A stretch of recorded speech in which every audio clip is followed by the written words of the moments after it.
Aujourd'hui, nous allons parler du stockage de données en ligne sur les services de stockage cloud, mais aussi les solutions NAS. Dans la première partie, on va détailler les services les plus utilisés: Google Drive, OneDrive, iCloud, Dropbox, Epic Cloud. On va détailler l'offre proposée par chaque service et comparer les avantages et les inconvénients de chacun. Et dans la deuxième partie, nous allons parler des NAS et des différents avantages qu'ils proposent. Comme ça, à la fin de cette vidéo, vous allez pouvoir choisir le service de stockage de données qui vous conviendra le plus. Alors restez jusqu'à la fin de la vidéo et n'oubliez pas de vous abonner. Le stockage en ligne ou le stockage cloud est devenu essentiel dans notre quotidien pour protéger nos données. Les données stockées sur la mémoire interne de nos ordinateurs, téléphones ou disques durs sont vulnérables car elles peuvent être définitivement perdues si nos appareils sont endommagés ou perdus. De plus, stocker des données sur le cloud permet aussi l'accessibilité à tout moment et de n'importe où, du moment où on dispose d'une connexion Internet. En France, plusieurs services de stockage cloud grand public sont disponibles, offrant aux utilisateurs la possibilité de stocker, partager et accéder à leurs fichiers de manière sécurisée. Google Drive est le service de stockage cloud de Google, intégré à la suite d'applications Google Workspace. Il offre un espace de stockage gratuit avec la possibilité de souscrire à des plans payants pour un stockage supplémentaire. Google Drive est fortement intégré avec les autres services Google tels que Gmail, Google Docs, Google Sheets, etc. Il offre également des fonctionnalités de collaboration en temps réel. Google Drive propose une offre gratuite de 15 Go d'espace de stockage. Pour obtenir 2 Tera, vous devez souscrire à Google One pour un tarif de 100 € par an. Mais vous pouvez trouver également différents plans payants, commençant généralement à environ 1,49 € par mois. L'avantage principal, c'est l'intégration étroite avec les services Google, la collaboration en temps réel, l'accès à Google Workspace, etc. Cependant, les plans gratuits ont une capacité limitée et l'espace de stockage est partagé avec d'autres services Google comme Gmail ou Google Photos. iCloud est le service de stockage cloud d'Apple intégré aux appareils Apple tels que l'iPhone, l'iPad ou le Mac.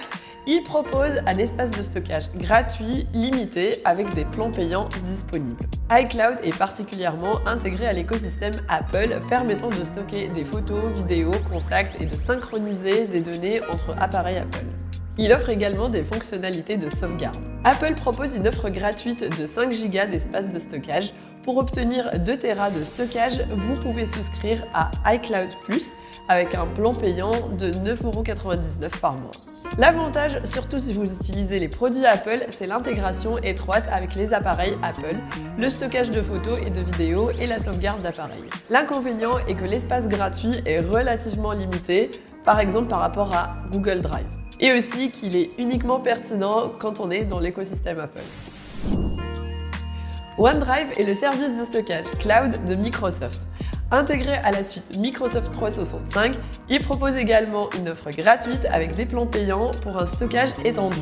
OneDrive est étroitement lié aux applications de Microsoft, ce qui facilite la création, la modification et le partage des documents directement depuis les applications Office. Il offre également une intégration avec Windows 10. OneDrive propose une offre gratuite de 5 Go d'espace de stockage et pour obtenir 1 Tera de stockage, vous devez souscrire à un abonnement Microsoft 365 dont le tarif est de 6,99 € par mois. L'avantage, c'est l'intégration avec les applications Microsoft, la collaboration en temps réel et l'accès à Microsoft 365.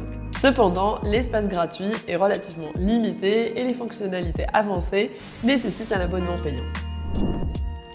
Dropbox est un service de stockage cloud indépendant qui propose une synchronisation de fichiers et de fonctionnalités de partage. Il dispose d'une offre gratuite limitée et des plans payants pour un stockage plus important. Dropbox est connu pour sa simplicité d'utilisation et son interface conviviale. Il permet également la collaboration en temps réel et offre des fonctionnalités avancées telles que le suivi des modifications. Dropbox propose une offre gratuite de 2 Go d'espace de stockage avec des options pour augmenter l'espace en parrainant des amis.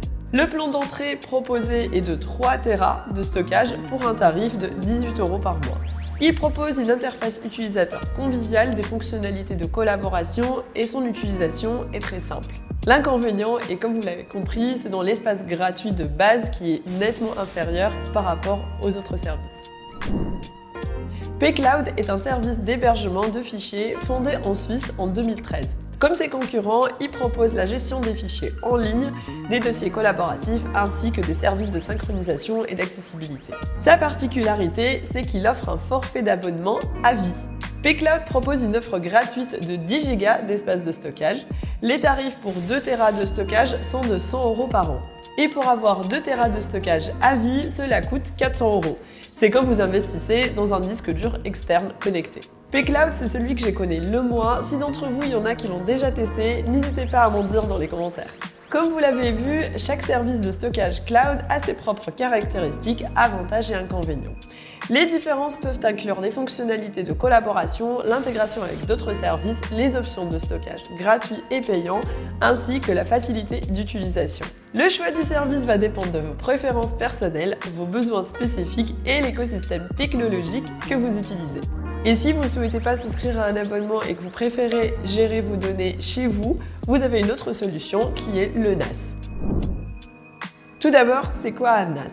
Network Attached Storage. En français, stockage connecté au réseau. C'est simplement un dispositif de stockage de données dédié qui permet à plusieurs utilisateurs et appareils d'accéder, de partager et de sauvegarder des fichiers de manière centralisée via un réseau local.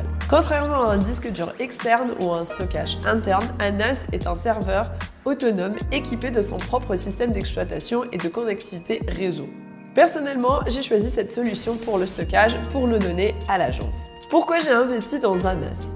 Un NAS permet d'avoir un espace de stockage local, ce qui signifie que vous n'êtes pas entièrement dépendant de la connexion Internet pour accéder à vos fichiers. Cela peut être avantageux dans les situations où la connexion Internet est limitée ou indisponible. Avec un NAS, vous avez un contrôle total sur votre propre matériel et vos données. Vous n'êtes pas soumis aux conditions d'utilisation et aux politiques de confidentialité des fournisseurs des services en ligne.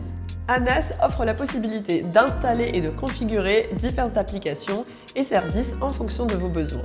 Vous pouvez personnaliser les fonctionnalités du NAS en ajoutant des applications tierces pour des besoins spécifiques tels que le streaming multimédia, la sauvegarde automatique, etc. Bien que le coût initial d'un NAS puisse être plus élevé que celui d'un service de stockage en ligne, il peut être plus économique à long terme, en particulier pour des besoins de stockage importants. Les services en ligne ont souvent des frais mensuels ou annuels qui peuvent s'accumuler. Un NAS peut offrir un niveau supplémentaire de sécurité, en particulier si vous configurez des fonctionnalités telles que le chiffrement de bout en bout et le contrôle d'accès.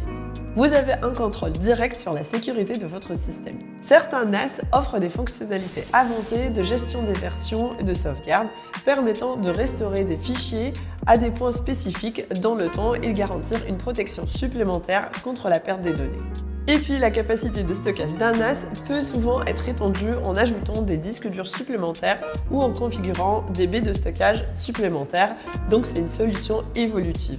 Pour ma part, j'ai investi dans un NAS Synology avec 8 baies et une capacité de stockage de 152 Tera, mais en vrai, je peux stocker que sur la moitié de cet espace, soit 76 Tera. En effet, mon stockage est systématiquement dupliqué. Si jamais il y a une défaillance sur un disque, je sais que son contenu est dupliqué sur un autre.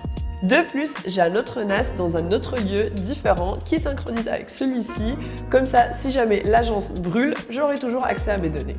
Après, il est important de noter qu'en fonction de votre utilisation, en particulier si vous privilégiez la simplicité, la mobilité et la synchronisation transparente sur plusieurs appareils, les services de stockage en ligne peuvent rester des options plus pratiques. Le choix entre un NAS et un espace de stockage en ligne dépend encore une fois de vos préférences individuelles, de vos besoins en matière de stockage et de la façon dont les données doivent être accessibles et gérées.